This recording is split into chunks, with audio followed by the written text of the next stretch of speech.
Season 5, Episode 7. The wedding opens with joy on Walton's Mountain, and the first stirrings of quiet uncertainty.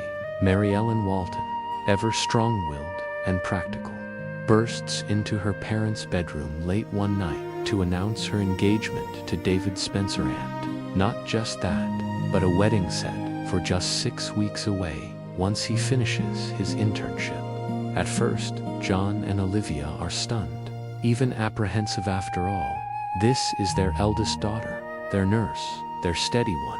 But then they remember their own youth, the leap they took, the promises made in faith, and they soften. Upstairs, Elizabeth, ever the watchful little sister, has overheard it all. She comes racing down, rousing the rest of the family for a spontaneous celebration. Grandma, though, isn't quite swept up in the moment. To her, the engagement party feels rushed. The decorations, too plain, certainly not grand enough for a Spencer. And, indeed, David's father has already laid out a picture-perfect future. His son joining the family practice in Richmond. Mary Ellen, comfortably settled, looked after, secure. Meanwhile, Jim Bob, elbows deep in grease under the hood of his old car, barely glances up from the reception. Love, marriage, not for him. He and Elizabeth seal it with a solemn pinky promise.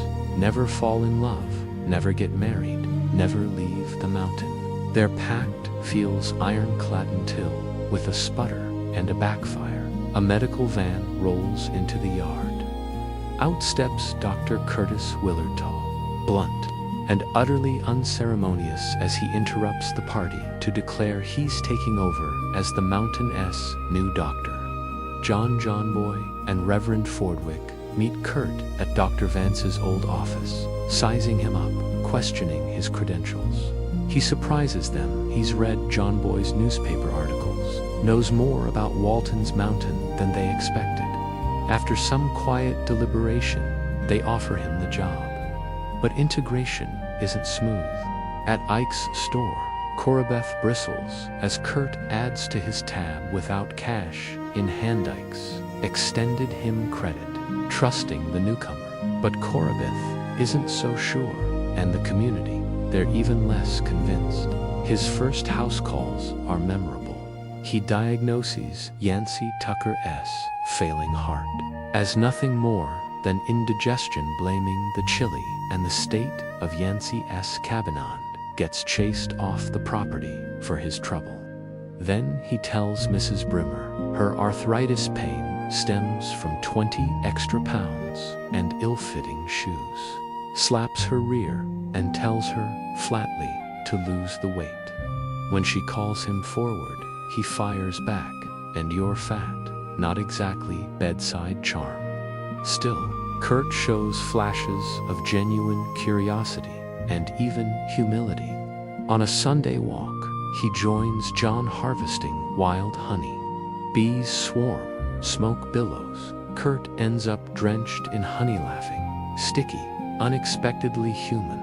John invites him to dinner, where Kurt, ever direct, asks Mary Ellen to help him settle in, then promptly undermines her by criticizing how she'd reorganized Dr. Vance's files. He upsets the Baldwin sisters by insisting on using a stethoscope, offending their deep, sensitive modesty. Mary Ellen, ever the bridge between tradition and progress, patiently coaches him. There, from another time, doctor, you have to meet them there. Back at the house, Grandpa is turning the place upside down, searching for a victory bond he and Esther bought 20 years earlier, meant as Mary Ellen's dowry. He's certain she misplaced it. Tension simmerant till Mrs. Brimmer stops by with her niece, Patsy, pretty, poised, visiting from Baltimore while her father works in Panama. Jim Bob's eyes widen. Elizabeth's stomach drops. She tugs him aside, whispering their pact, remember? But Jim Bob's already halfway gone. Meanwhile, doubts creep in from unexpected quarters. Ike visits John Boy's newspaper office. Uneasy Kurt's store tab is growing, and when Ike checked his credit, 0. He's baffled the men didn't dig deeper before hiring him. Then Emily Baldwin falls gravely ill. Kurt diagnoses pneumonia, and Mary Ellen drives them the long 26 miles to Charlottesville Hospital herself. Emily recovers, but the trip changes Kurt. He realizes medicine can wait for folks to come to him. He needs to be where they are. He resolves to build a proper clinic right there on the mountain and begins rallying the community to fund it. On the drive back, parked on a ridge overlooking the valley, Kurt opens up just a little. Mary Ellen asks why a man like him isn't married. He shrugs, hasn't met the right one. She, ever the matchmaker, offers to introduce him to Nurse Nora, dedicated, kind, well-liked. But during a double date, Mary Ellen with David, Kurt with Nora, something shifts. Mary Ellen watches Kurt laugh, truly laugh, with Nora and feels an unfamiliar tug. She pushes it down. Focus on the wedding. Preparations continue.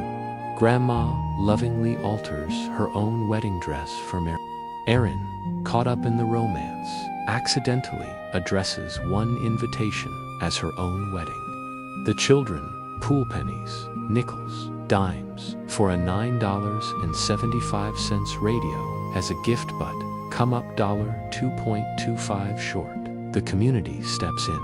A dance is held at Godsey's Hall.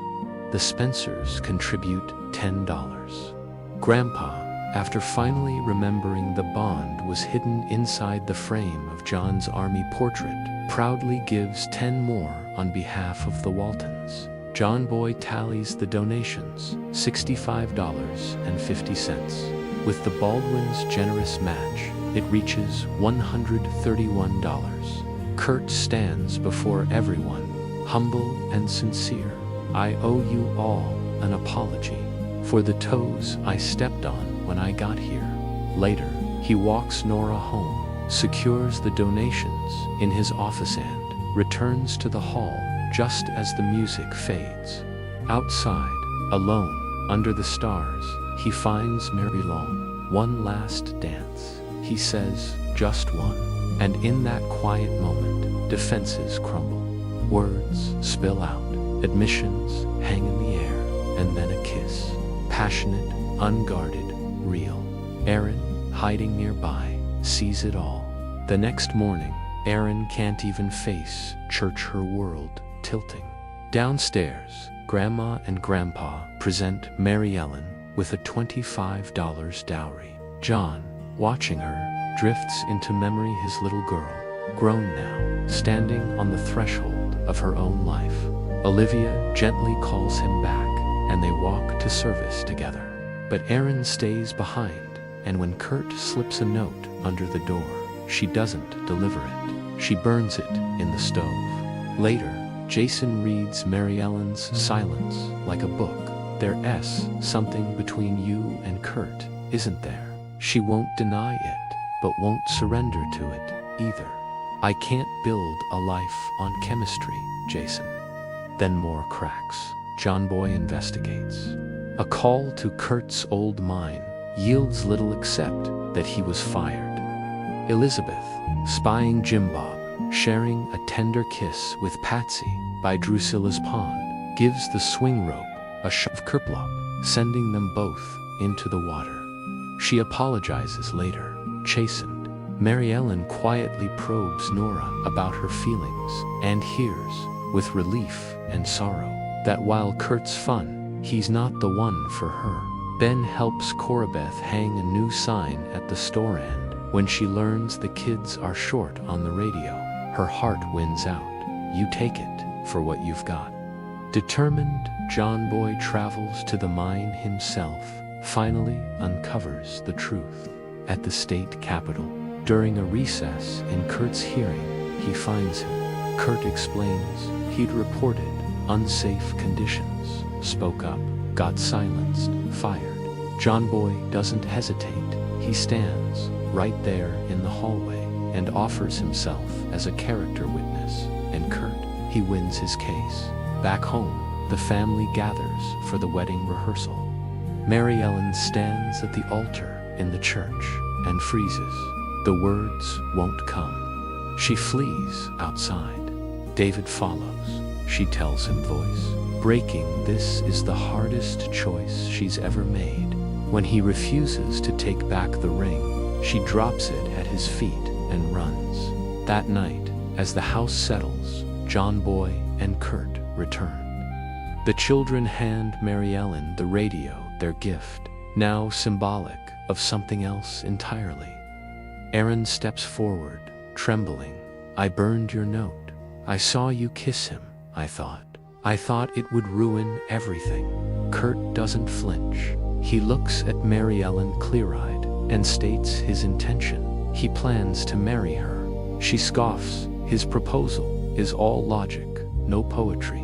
I'd never marry you, she says, defiant, and yet cut to sunlight dappled through the trees. At the quiet, weathered remains of Rome Walton's old cabin, high on the mountain they both love, Mary Ellen and Kurt stand side by side. No grand church, no Richmond future, just honesty, hard won, and a love neither saw coming but couldn't walk away from. Their wedding is simple, real, theirs, and on Walton's mountain where walls sheltered them from storms and loss remnants, at last proved stronger than any vow made in haste.